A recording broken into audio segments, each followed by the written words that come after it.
Student, मैं परवीन कुमार अपने YouTube channel पे आपका स्वागत करता हूँ। Students, we have an lecture series on OD and our topic is continue with the Wronskian theory and this is lecture number 3. In previous video we discussed some result of the solution of second order linear differential equation. Now in this lecture we discuss some remaining result on the solutions of the second order differential equation. So today we will start some result. Consider the second order linear ordinary differential equation. क्या थी हमारे पास? वो थी हमारे पास a naught x d square y upon dx square plus a1x into dy upon dx plus a2x into y is equal to f of x.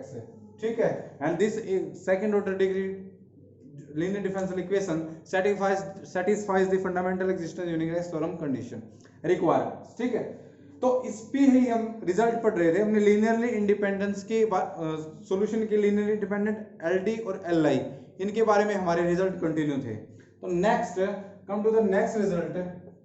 Next result क्या है हमारे पास कि if f1 and f2 are any to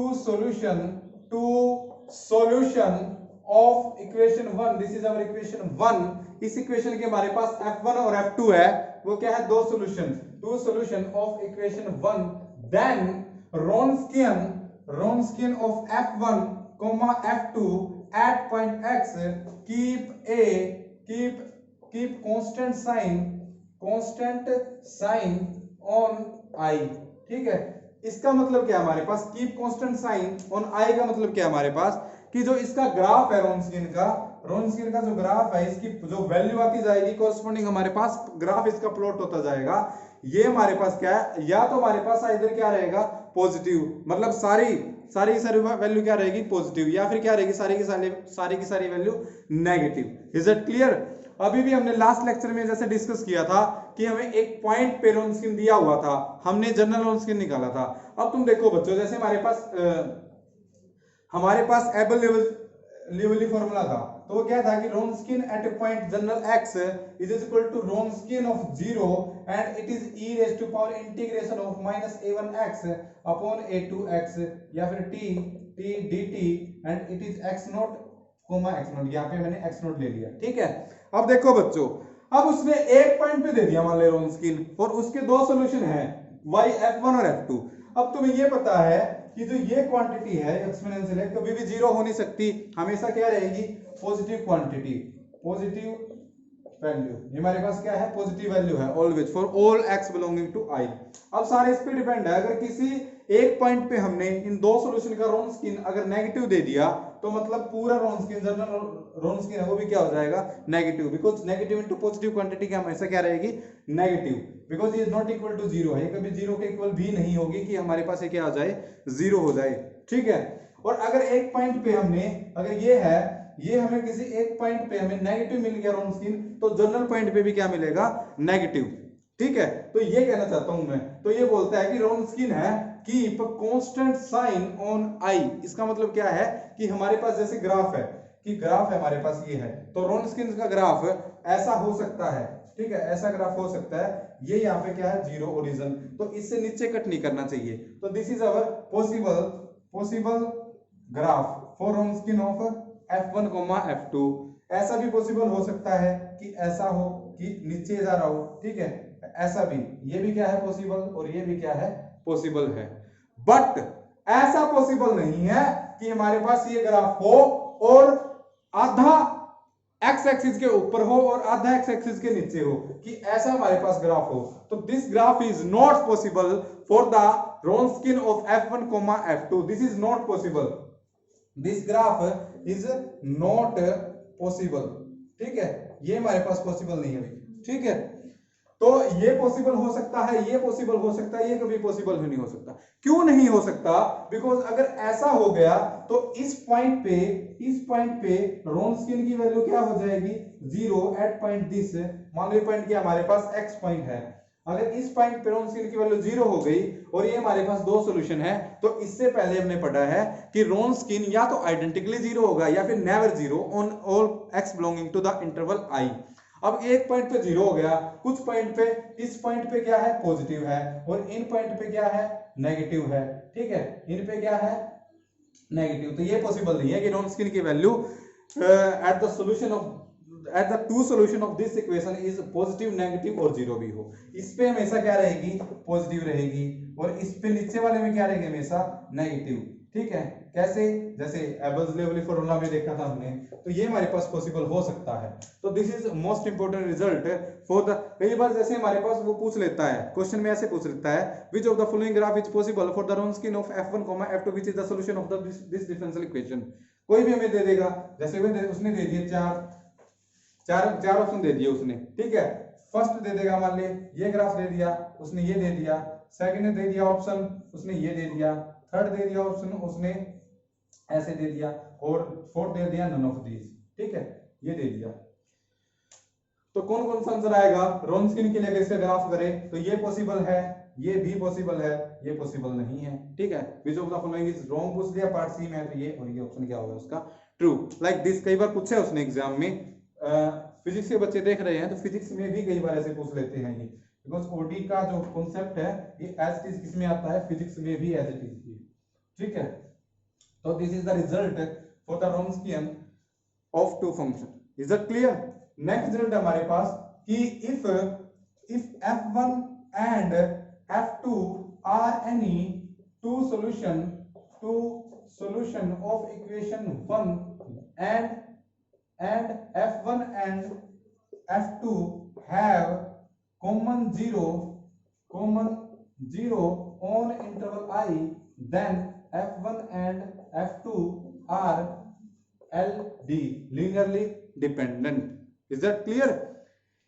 Similarly, एक result के कई सारे रूप है।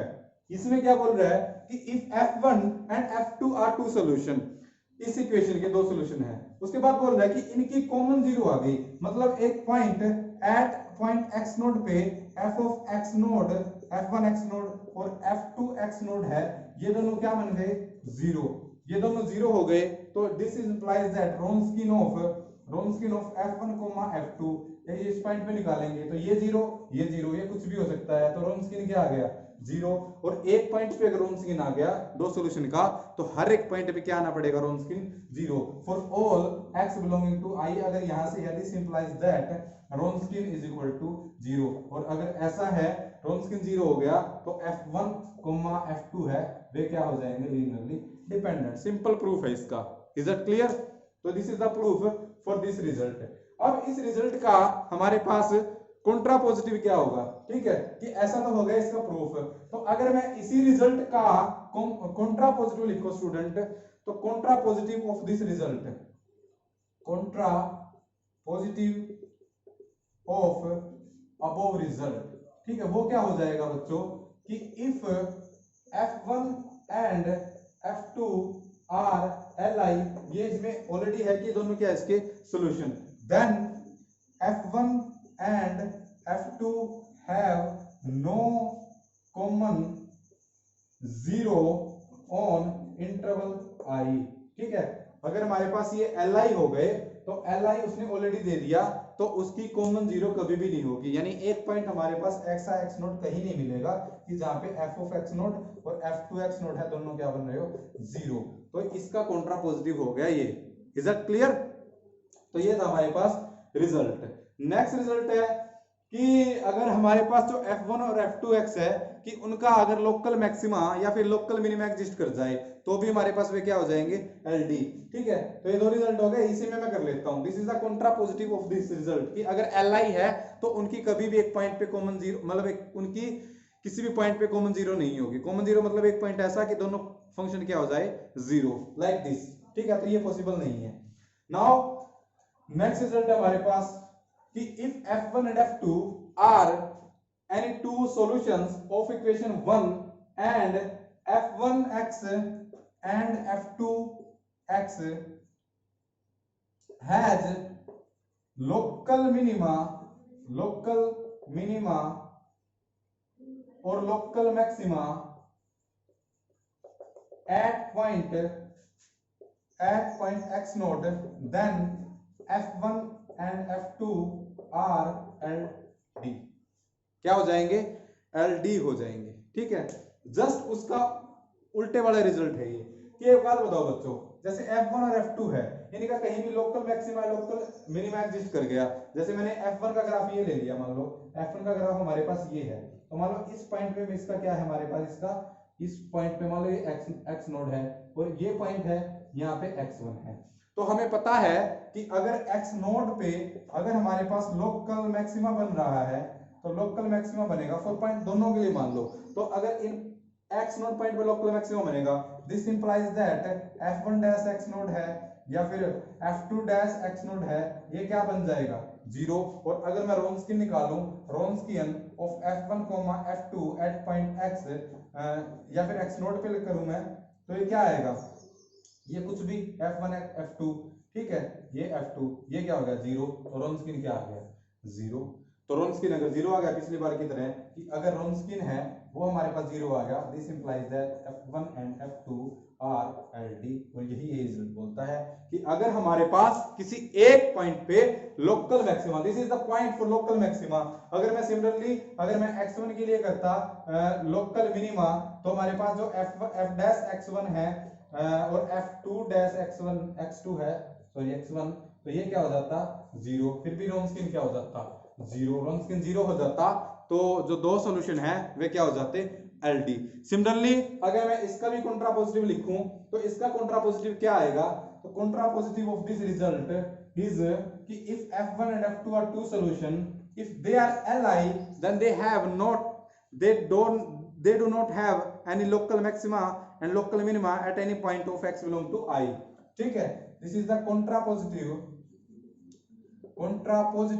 of above result।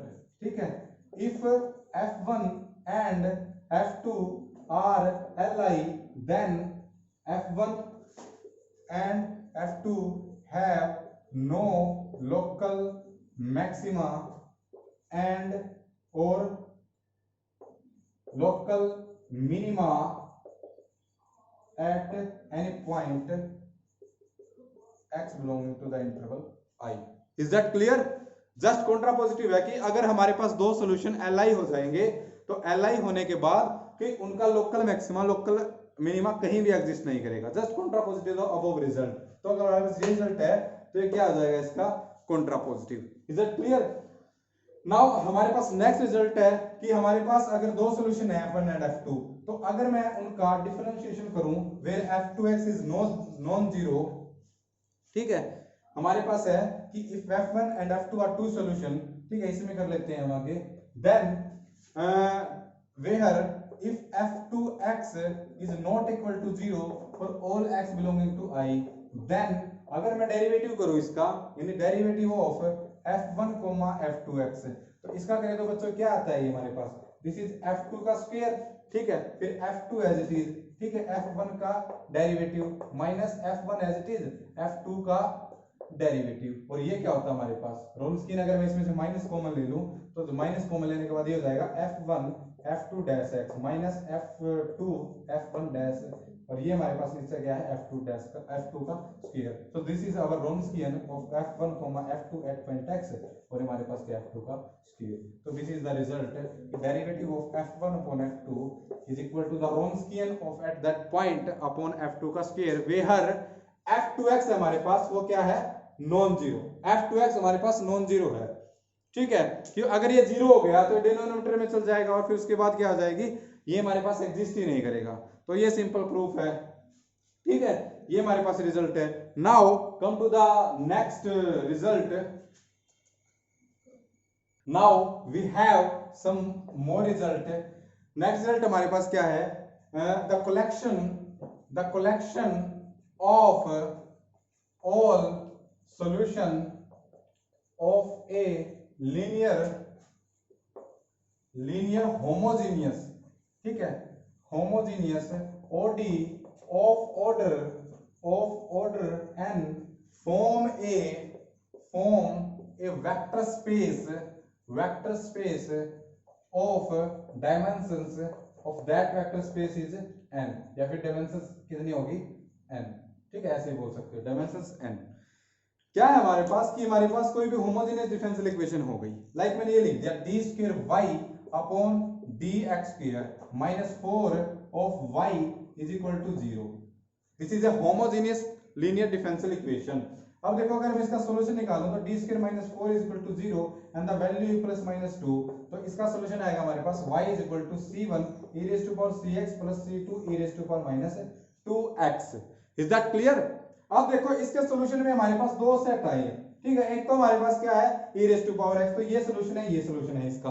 तो अगर ये सॉल्यूशन है तो जो ये सेट है e raise to power 2x और e raise to power minus 2x, ये हमारे पास क्या बनेगा, एक वेक्टर स्पेस बनेगा, जो तुमने लीनियर अलजेब्रा में पढ़ लिया है, ठीक है, वेक्टर स्पेस बनेगा। और अगर इसकी डिग्री कितनी है 2, सॉरी ऑर्डर कितना है इसका 2 ऑफ ऑर्डर n है, तो इसका जो ऑर्डर है वो हमारे पास है 2, तो ऑर्डर 2 है, तो इस वेक्टर स्पेस V बोल दिया मैंने, तो इस वेक्टर स्पेस V की जो डायमेंशंस है वो कितनी होगी 2 होगी।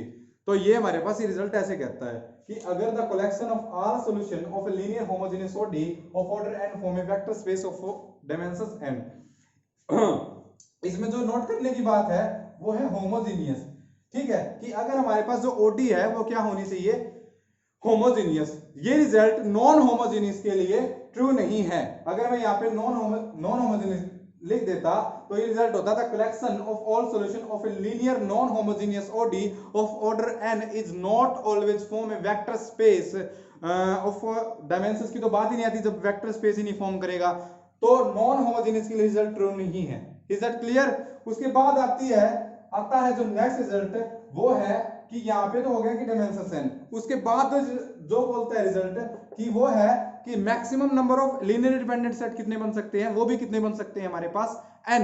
तो हमारे पास नेक्स्ट रिजल्ट है maximum number of linearly independent set of linear homogeneous linear OD of order n is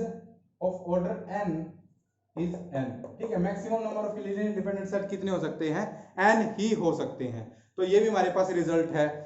next result हमारे पास कि अगर हमारे पास एक होमोजेनियस लीनियर डिफरेंशियल इक्वेशन है, ठीक है, उसके दो सॉल्यूशन है, तो उनके जो लीनियर कॉम्बिनेशन से बनके जो दो नया सॉल्यूशन आएगा वो भी क्या होगा, एक सॉल्यूशन। यानी नेक्स्ट रिजल्ट क्या बोलता है, linear combination of solutions of a linear homogeneous, ठीक है, homogeneous OD again a solution, ठीक है। यानी अगर हमारे पास एक लीनियर डिफरेंशियल इक्वेशन है जो होमोजेनियस है, तो अगर उनका लीनियर कॉम्बिनेशन करें, लाइक हमारे पास f1, f2, f3 तीन सॉल्यूशन है किसी 3 ऑर्डर डिफरेंशियल इक्वेशन के, तो अगर मैं इनका लीनियर कॉम्बिनेशन करूं like c1 into f1 plus c2 into f2 plus c3 into f3, तो ये भी क्या बनेगा, एक सॉल्यूशन फॉर्म करेगा, ये भी सॉल्यूशन फॉर्म करेगा अगर हमारे पास जो लीनियरिटी है वो क्या हो, होमोजेनियस। और नेक्स्ट रिजल्ट यही है कि अगर हमारे पास नॉन होमोजेनियस हो तो ऑलवेज नॉट ए सॉल्यूशन, ठीक है। नेक्स्ट रिजल्ट हमारे पास यही है कि linear combination of solutions of non homogeneous linear OD not always a solution of that differential equation।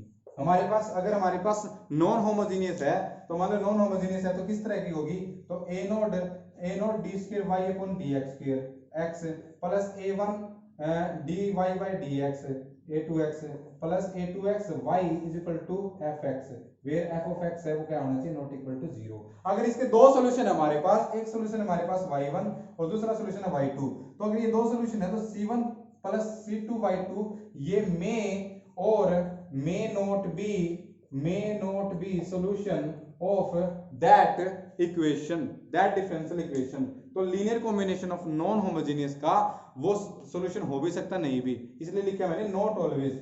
Not always हमेशा नहीं होता है, हो भी सकता है और नहीं भी हो सकता है। ये हमारे पास रिजल्ट आ गया। अब आगे से बात आती है कि अगर हमारे पास एक तो होमोजेनियस इक्वेशन हो, ठीक है, एक हमारे पास नॉन होमोजेनियस इक्वेशन हो, उस केस में क्या होगा? तो बच्चों उस केस में भी बनेगा। लाइक हमारे पास नेक्स्ट रिजल्ट है कि अगर हमारे पास दो इक्वेशन है, एक तो क्या है होमोजेनियस और एक क्या है नॉन होमोजेनियस। लाइक मैंने लिख दिया कि एक हमने लिख दी non homogeneous equation, like a naught x d square y upon dx square plus a1x into dy by dx plus a2x into y is equal to f of x। अब ये देखो बच्चों, ये इक्वेशन हमारे पास one, this is one which is non homogeneous. ये क्या हमारे पास है? नॉन होमोजेनियस है। दूसरी मैंने लिख दी a naught x d square y upon dx square plus a1x dy by dx plus a2x y is equal to 0। ये इक्वेशन 2 है जो क्या है होमोजेनियस है, ठीक है। तो मान लो f जो है, f है वो किसका सॉल्यूशन है? 1 का, और g है, g is solution of equation 2 का है। अब ये देखो, तो f प्लस g करेंगे ना, तो f plus g is also a solution.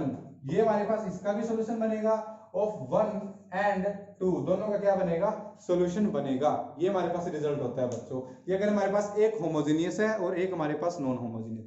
अब बात आती है कि अगर इसके ही दो सॉल्यूशन हो, मान लीजिए हमारे पास जो फर्स्ट इक्वेशन है इसके ही हमारे पास f1x और f2x, ये हमारे पास टू सॉल्यूशन है। किसके? Two solution of equation 1।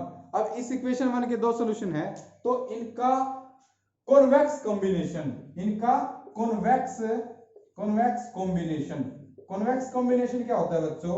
Is also a solution of equation 1 which is not homogeneous, non homogeneous equation है।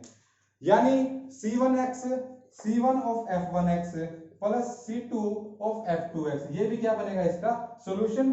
कॉन्वेक्स कॉम्बिनेशन का मतलब होता है कि C1 और C2 उनमें कोई रिलेशन होनी चाहिए, लाइक C1 प्लस C2 क्या होने चाहिए?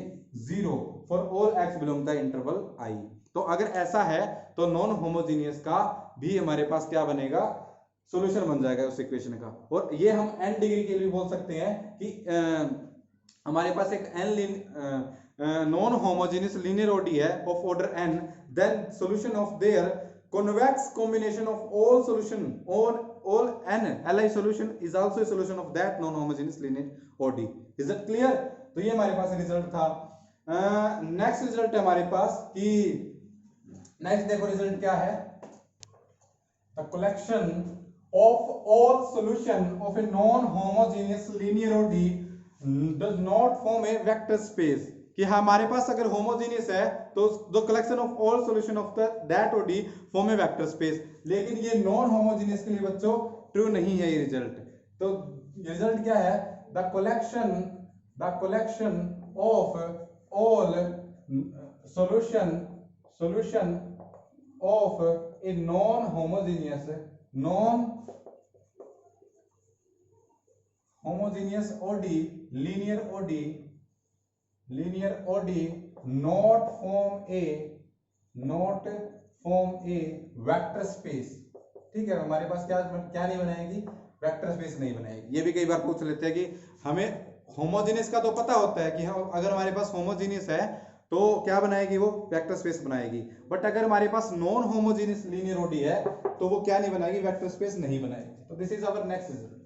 नेक्स्ट है हमारे पास कि अगर हमारे पास उस लीनियर डिफरेंशियल इक्वेशन का, second order linear differential equation का जो हमने इससे पहले लिख रखी थी, अगर उसके हमारे पास दो सॉल्यूशन के सेट आ जाए, लाइक हमने पहले लिख दिया कि f1, f2, ये हमारे पास क्या है? सेट ऑफ दो सॉल्यूशन, जो set of linearly independent solution of one जो पहले इक्वेशन थी क्या थी? a naught x d square y upon d square up to so on. और हमारे पास दूसरा सेट ले दिया G1, G2, ये हमारे पास अनदर सेट है, ठीक है, लीनियर डिपेंडेंट ऑफ 1, बिल्कुल same as it is. there exists a constant c which is not equal to 0. C is a real number which is not equal to 0 such that Wronskian of f1 f2 x at point x is equal to c times of Wronskian of g1 g2, ठीक है, at point x. ये हमारे पास क्या होता है, result, ठीक है. और जैसे हमने सॉल्यूशन के सेट लिखते हैं ना बच्चों, अगर हमारे पास कोई भी डिफरेंशियल इक्वेशन है, उनका अगर मैं सेट लिखे तो उस सेट को कई बार सीएसआई नेट में कई बार बोलते हैं फंडामेंटल सेट. तो फंडामेंटल सेट क्या होता है, द सॉल्यूशंस ऑफ वो जो ये हमारे पास 1 थी, ये हमारे पास क्या थी, यही तो थी, a naught x d square y upon dx square plus a1 x dy by dx plus a2 x y is equal to f of x. अभी कितने ऑर्डर की है, ऑर्डर कितना है इसका, 2 है, ठीक है. तो 2 है तो वेक्टर स्पेस बनाएगी अगर ये होमोजेनियस है.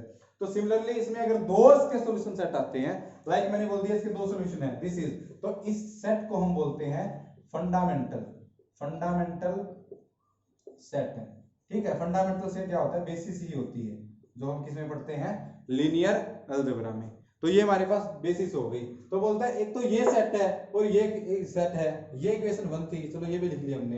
तो इस इक्वेशन के अगर हमारे पास दो सॉल्यूशन सेट आ जाए, एक ये आ जाए एक ये आ जाए, तो एक constant c which is not equal to 0, एक कांस्टेंट एग्जिस्ट करेगा कि उसका जो जनरल पॉइंट पे अगर Wronskian निकाले तो वो c टाइम्स होगा उस दूसरे सेट के Wronskian के इक्वल्स, ठीक है. तो this is also a result, important result है, कई बार पूछ लेते हैं. तो these are the some common result. Now we discuss some important question of CSI NET exam, ठीक है. नाउ डिस्कस करते हैं हम. तो this is the question of CSI NET. अभी देखो ये क्वेश्चन में क्या बोलता है कि let y1 and y2 be two li linearly independent solution, ठीक है, ऑफ y डैश. क्या दी है उसने इक्वेशन हमें दी हुई है y double dash plus sine of x into y is equal to 0, और उसने जो इंटरवल दे दिया वो दे दिया 0 से 1 तक का, यानी जो i इंटरवल है वो है क्लोज इंटरवल 0,1, यानी किस x किससे बिलोंग कर रहा है, 0,1 से. इसी बात को उसने कैसे लिख दिया, उसने इसे ऐसे लिख दिया 0 is less than x less than 1. Is it clear. अब ये देखो ये उसने इक्वेशन दे दी, उसके बाद बोलते हैं gx Wronskian है एट जनरल पॉइंट x, उसने इसको किसका नाम दे दिया, फंक्शन g का. g is a function of Wronskian of these two solution y1 and y2 at point x. is that clear. उसके बाद बोलता है इनमें से कौन सा ट्रू होगा. अभी देखो बच्चों, हिंट उसने क्या दे दी कि दो li सॉल्यूशन दे दिए, और हमें पता है कि अगर हमें y1 और y2 अगर ये li है, this implies that Wronskian of this solution of y1 दे रखे उसने नोटेशन में, y2 is not equal to 0 for all x belonging to interval close interval 0,1. is that clear. अब ये हमारे पास not equal to 0 होगा, तो एट जनरल पॉइंट पे वो क्या होगा, कांस्टेंट. हमारे पास जो not equal to 0 है, तो अगर मैं इसका Wronskian यानी g of x की वैल्यू निकालूं तो बच्चों ये क्या आएगी, Wronskian किसी जनरल पॉइंट पे कुछ भी हो, नेगेटिव पॉजिटिव कुछ भी हो, तो वो क्या आएगा, सिर्फ कांस्टेंट आएगा इनटू इंटीग्रेशन e की पावर इंटीग्रेशन. अगर मैं इसको इससे मैच करूं, a naught x y double dash x plus a1 x y dash plus a2 x y is equal to f of x. तो मैं इससे अगर मैं कंपेयर करूं इस इक्वेशन को, तो माइनस a1 x की वैल्यू क्या है, 0, बिकॉज a1 x इसमें है ही नहीं, dy by dx y dash का कोफिशिएंट 0, तो 0 बाय समथिंग 0. तो इसका डेरिवेटिव करेंगे तो ये भी क्या आएगा, एक कांस्टेंट, जिसको हमने किसका नाम दे दिया, c1 का. इनको इस नया कांस्टेंट दे दिया c2, यानी जो हमारे पास g ऑफ x की वैल्यू आई है बच्चों, वो क्या आई है, एक c2, यानी क्या आई है, एक constant value. Is it clear. अब देखो वो क्या बोलता है, फर्स्ट ऑप्शन में वो बोलता है कि g डैश है वो क्या आएगा, ग्रेटर देन 0 ऑन दिस. अब ये तो हमारे पास कांस्टेंट है, तो ये बोलता है कि हमेशा ग्रेटर देन 0 होगा, तो ये कांस्टेंट हमेशा पॉजिटिव होगा, क्या ये जरूरी है? कोई जरूरी नहीं है। अगर ये हमारे पास नेगेटिव हो गया, उसने सिर्फ ये बोला है कि नॉन जीरो होगा, नेगेटिव होगा पॉजिटिव होगा उसके बारे में कुछ नहीं बोला, तो ये ऑप्शन जरूरी नहीं है, ये हमारे पास क्या होगा रॉन्ग। उसके बाद बोलता है कि G2 ये नेगेटिव होगा, तो अगर हमने फर्स्ट कर दिया रॉन्ग तो ये भी क्या हो गया रॉन्ग। नेगेटिव होना भी कोई जरूरी नहीं है, नेगेटिव और पॉजिटिव कुछ भी हो सकता है, ठीक है, कुछ भी क्या। अगर अच्छा उसने जी डैश की बात करें तो इसका डेरिवेटिव करेंगे तो कांस्टेंट का डेरिवेटिव क्या होगा zero. It implies that fourth option are true, because उसने बोला फोर्थ ऑप्शन में कि जो जी डैश है वो वैनिश का मतलब है कि जीरो होगा। G dash x is equal to zero at all point, यानी for all x belong to close interval 0,1। It implies that the fourth option, यानी जो इसका आंसर आएगा वो आएगा option fourth. Is that clear? तो ये था हमारे पास। Now let us take some more example. ये हमारे पास है next example question. Consider the ODE, हमारे पास वही है second order linear differential equation है हमारे पास ये। जस्ट y किससे रिप्लेस कर रहा है उसने क्वेश्चन में u से, तो ये दे दी उसने, और किस पे दे दिया इंटरवल क्या दे दिया उसने 0,1, which is most important thing in this question, ठीक है। यानी जो x है वो किससे बिलोंग कर रहा है क्लोज इंटरवल 0,1, ठीक है। उसके बाद बोला देयर एक जैसे कंटीन्यूअस फंक्शन, वो हमारे पास फ्यूट की कंडीशन दे दी कि हमारे पास ये नॉन जीरो है, जो फर्स्ट है इसका यूनिटी ऑलरेडी दे रखा है उसने। उसके बाद बोलता है कि दो सॉल्यूशन एग्जिस्ट करेंगे, एक तो क्या करेगा u1 और दूसरा क्या है u2 of this ODE such that Wronskian of u1। आपको पता है कि रोन्स्किन क्या क्या हो सकता है इसका। Wronskian is a function of t, because उसने अब की बार y और x में नहीं दी, किस में दे रखी है u और t में, where t is the independent function and u is the dependent function। उसके बाद बोलता है कि रोन्स्किन कौन कौन सा पॉसिबल है, और ये जो क्वेश्चन है ये है पार्ट बी का, ये क्वेश्चन है पार्ट बी, यानी एक ऑप्शन ट्रू होगा इसमें, ठीक है। तो फर्स्ट ऑप्शन के ऊपर जाते हैं हम। फर्स्ट ऑप्शन में क्या बोला उसने कि WT ये होगा। बच्चों अगर मैं यहाँ पे t ले रखा है उसने, अगर मैं t को 1/2 ले लूं जो किससे बिलोंग करता है क्लोज इंटरवल 0,1 से, तो रोन्स्किन है वो क्या हो जाएगा हमारे पास 2 into 1/2 1 minus 1 is equal to 0। But क्या सभी वैल्यू के लिए जीरो हो रहेगी? सभी वैल्यू के लिए जीरो नहीं हो रहा, एक वैल्यू के लिए जीरो हो रहा है। और हमें रिजल्ट पता है कि रोन्स्किन जीरो होगा तो आइडेंटिकली मतलब सारी वैल्यू के लिए जीरो होगा, वरना एक वैल्यू के लिए जीरो नहीं होगा। तो फर्स्ट ऑप्शन में t is equal to 1/t के लिए जीरो हो रहा है और किसी वैल्यू के लिए जीरो नहीं हो रहा। It implies that first option is wrong, ये हमारे पास पॉसिबल नहीं हो सकता रोन्स्किन। सिमिलरली दूसरे में दे रखा है उसने WT is equal to sin of 2 pi into t। अब मैं देखो अगर मैंने t को 1 ले लिया फिर 0 ले लिया, बच्चों t को मैंने 0 ले लिया फिर 1 ले लिया, तो यहाँ पे sin of 0 वो क्या हो जाएगा 0, या फिर sin of 2 pi ये भी क्या हो जाएगा 0। बट क्या सारी वैल्यू के लिए 0 हो रहा है? For all x belong to 0 1 w not equal to 0 आ रहा है, ये सारी वैल्यू के लिए 0 नहीं होगा, बट कुछ वैल्यू के लिए यानी 0 और 1 यानी एंड पॉइंट पे 0 हो रहा है, बाकी के लिए 0 नहीं हो रहा है, यानी आइडेंटिकली 0 नहीं है। This implies that this option is also wrong option.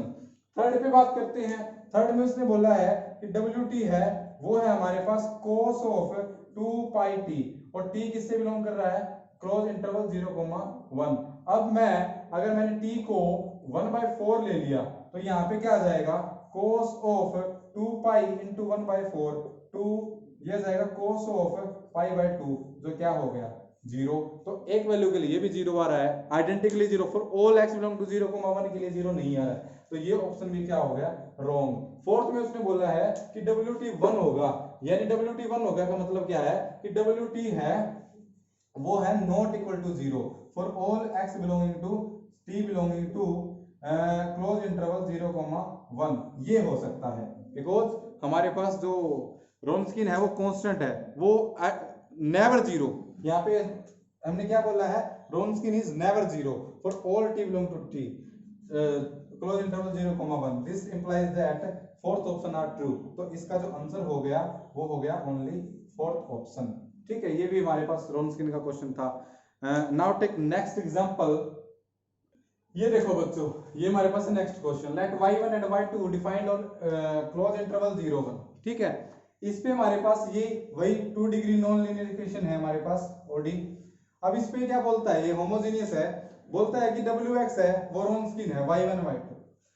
एक पॉइंट यानी उसने जो x नोड पॉइंट है, x नोड पॉइंट क्या है 1/2, यानी रोन्स्किन एट x नोड यानी रोन्स्किन एट 1.2 पे क्या हो गया, 0 हो गया। ठीक है, तो इसके हमारे पास दो तरीके हैं सोल्व करने के, या तो इसको एबल से कर लो, एबल से भी हो जाएगा। कि एबल से क्या होगा कि अगर मैं जनरल पॉइंट पे निकालूं तो जनरल पॉइंट पे क्या होगा, किसी पार्टिकुलर पॉइंट पे, और पार्टिकुलर पॉइंट क्या दे रखा है 1/2, और यहाँ पे क्या आएगा e की पावर इंटीग्रेशन ऑफ, यहाँ पे है 1/1, दोनों कोएफिशिएंट 1 1 है, तो ये होगा 1/1 इंटू dx, और जो ऊपर माइनस है तो ये जाएगा 1/2 पे रोन्स्किन की वैल्यू क्या है 0 into E raise to power, ये क्या हो जाएगा -x। अब ये बताओ 0 into something 0, because this quantity is always positive, ये हमारे पास ऑलवेज पॉजिटिव, हमने लेक्चर में भी डिस्कस कर लिया। तो 0 इंटू समथिंग 0, तो रोन्स्किन क्या हो गया, Wronskian is equal to 0 for all x belonging to the close interval 0,1। एक तो आप ऐसे सोच सकते हो, तो इसका आंसर कौन सा आएगा, फर्स्ट आएगा। ठीक है, उसके बाद बोलता है ये डमी ऑप्शन है कि हमारे पास हाफ में इसका जो ये है हमारे पास 0,1 या 1/2 पे उसने क्या कर लिया, ब्रेक कर दिया। तो बोलता है सेकंड में कि नॉट इक्वल टू 0 होगा for all x belong to this and this. ठीक है, तो ये भी जरूरी नहीं है, ये भी जरूरी नहीं है, ये भी जरूरी नहीं है। ठीक है, तो ये भी एक एग्जांपल था हमारे पास। एक क्वेश्चन और लेके चलते हैं बच्चों, पार्ट सी का क्वेश्चन लेके चलते हैं। ठीक है, वो देखो, ये देखो बच्चों, सीएसएनएट पार्ट सी का क्वेश्चन है, ये पार्ट सी का है, मतलब एक से ज्यादा ऑप्शन ट्रू होंगे इसमें। Is it clear? तो क्या बोलता है इसमें, ये सारे क्वेश्चन हमने जितने रिजल्ट करे हैं ना रोन्स्किन के, उसी पे बेस्ड है। मैंने कई क्वेश्चन करवा दिए, तो ये भी सेम ही है। उसके बाद जो बाकी बच्चे हैं वो नहीं करवाऊंगा मैं, वो तुम्हें खुद करने हैं। ये मैंने एज ए एग्जाम्पल के तौर पे आपके लिए करवा दिए, ताकि रोन्स्किन के क्वेश्चन कैसे एग्जाम में आते हैं, ऐसे आते हैं एग्जाम में, या पीछे वाले क्वेश्चन के लिए ऐसे आते हैं। तो बच्चों सारे क्वेश्चन करने हैं आपके, मैं सारे सोल्व नहीं करवाऊंगा, मैंने जितने करवाने थे मैं करवा चुका। ठीक है, ये लास्ट है हमारा। तो इसमें क्या बोलता है, let p and q be continuous real valued function defined on the close interval -1 to 1 to r where i is equal to 1 to 1,2। तो उसके बाद हमारे पास दो सॉल्यूशन है कि y1 u1 एंड u2, ये हमारे पास दो सॉल्यूशन है किसके, इस इक्वेशन के, इस लीनियर ओडी के। ये कौन सी हमारे पास second order linear differential equation. तो इसमें उसने क्या बोला है कि p और q क्या है, कॉन्टिन्यूअस, यानी जो फंडामेंटल एक्जिस्टेंस यूनिकनेस थ्योरम है उसकी कंडीशन को क्या कर रहा है, यहाँ पे सेटिस्फाई कर रहा है। ठीक है, उसके बाद बोलता है कि सेटिस्फाइंग कि u1 है वो तो हमेशा क्या है, नॉन नेगेटिव मतलब जीरो और पॉजिटिव, और जो u2 है हमारे पास, u2 है वो है नॉन पॉजिटिव, यानी आइदर जीरो और नेगेटिव। और एट एक पॉइंट पे दोनों क्या हो रहे हैं, जीरो हो रहे हैं। तो अगर मैं इसका सॉल्यूशन लिखूं तो मैं ऐसे लिख सकता हूं, zero is a point, zero is common u1 and u2 have common zero at point x is equal to 0। क्या मैं ऐसे लिख सकता हूं कि हमारे पास u1 और u2 है वो एक पॉइंट पे साइमल्टेनियसली जीरो हो रही है, मतलब कि उनकी क्या आ रही है, कॉमन जीरो। और अभी हमने आज रिजल्ट किए हैं कि अगर हमारे पास कॉमन जीरो आती है, कॉमन जीरो आने से अगर मैं इनका रोन्स्किन निकालूंगा, रोन्स्किन ऑफ u1 u2, तो ये क्या आएगा, ये भी जीरो यहाँ पे, ये भी जीरो यहाँ पे, उनका डेरिवेटिव, तो ये डेटर्मिनेंट क्या हो रहा है, जीरो। और डेटर्मिनेंट यानी रोन्स्किन क्या हो गया, Wronskian at general point x फिर जीरो हो गया। It implies that u1 and u2 are LD हो जाएंगे। ठीक है, एक तो ये कॉन्सेप्ट है। अब ये देखो बच्चों, हमारे पास सी पार्ट का क्वेश्चन है और उसने बोला है, जैसे हमने सोल्व कर लिया, ये हमारे पास क्या हो गया, LD, तो ये ऑप्शन हमारे पास क्या हो गया, ट्रू हो गया।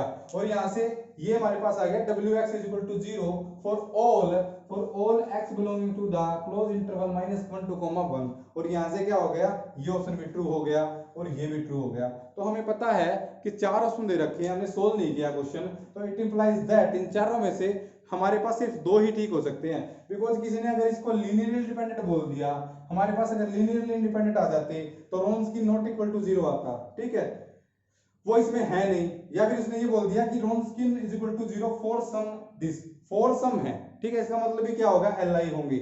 ठीक है, हालांकि सॉल्यूशन के लिए तो आइडेंटिकली था या नेवर था, लेकिन दो फंक्शन के लिए भी क्या था, अगर सम के लिए तो भी क्या होंगे li। तो इधर ये ट्रू और ये ट्रू होता, अगर ये ट्रू हो गया तो ये तो ट्रू हो ही गया, because u1 and u2 are solution of this second order linear differential equation. Is that clear? तो यहां से क्या हो गया कि अगर हमने u1 एंड u2 को LD बोल दिया तो रोन्सकिन जीरो हो जाएगा।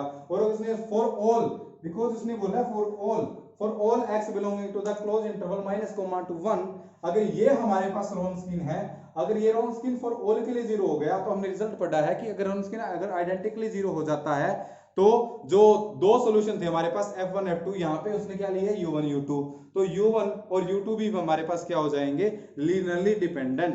तो हैंस सेकंड, ये गलत हो गया, ये गलत हो गया बाय द सॉल्यूशन। ठीक है, तो इसका जो करेक्ट आंसर है बच्चों, इसका जो आंसर आएगा वो आएगा 2 और 3। Is that clear? तो इस तरह के क्वेश्चन आते हैं, वेरी इजी टॉपिक है, आपको इसको स्किप नहीं करना है। और this is the last lecture of the Wronskian theory. ठीक है, ये हमारे पास लास्ट लेक्चर था और हमने आज इसके जितने भी क्वेश्चन एशिया सरनेट में आए हुए हैं वो भी डिस्कस कर लिए। Is that clear? अगर किसी को भी किसी भी क्वेश्चन में कोई प्रॉब्लम है, और भी कोई और भी बहुत सारे क्वेश्चन है, जैसे कॉमन जीरो का भी क्वेश्चन आया हुआ पार्ट सी में, और पार्ट सी में तो सिर्फ सेम लॉजिक से आया हुआ है। अभी इससे पहले 2019 में भी आया था, 2019 में भी आया था एक क्वेश्चन ऑन स्क्रीन पे, वो भी बहुत आसान था। आप बोलोगे तो मैं करवा दूंगा, वरना आप मुझे पक्का पता है कि आपने अगर लेक्चर, तीनों लेक्चर ऑन स्क्रीन के अगर ध्यान से देखे होंगे तो आपको इस चैप्टर में कोई भी प्रॉब्लम नहीं होगी। तो हमने second order linear differential equation की रोन्सकिन थ्योरी पढ़ ली सारी। ठीक है, और इससे बाहर पेपर में कुछ भी नहीं आएगा बच्चों, इससे बाहर पेपर में कुछ भी नहीं आएगा। Is that clear? In next lecture, जो हमारा नेक्स्ट लेक्चर होगा उसमें हम स्टर्म थ्योरी करेंगे। ये क्या थी हमारे पास, रोन्सकिन थ्योरी। रोन्सकिन थ्योरी हमने कर ली, तो नेक्स्ट लेक्चर में we have to discuss Sturm theory. Most important, कभी एग्जाम में ऐसा हुआ ही नहीं कि उसका क्वेश्चन आया ना हो। ठीक है, 99.999% उसका एक क्वेश्चन आता ही आता है सॉल्यूशन के लिए। Is that clear? Okay, thank you for watching. आगे हम करेंगे नेक्स्ट लेक्चर में।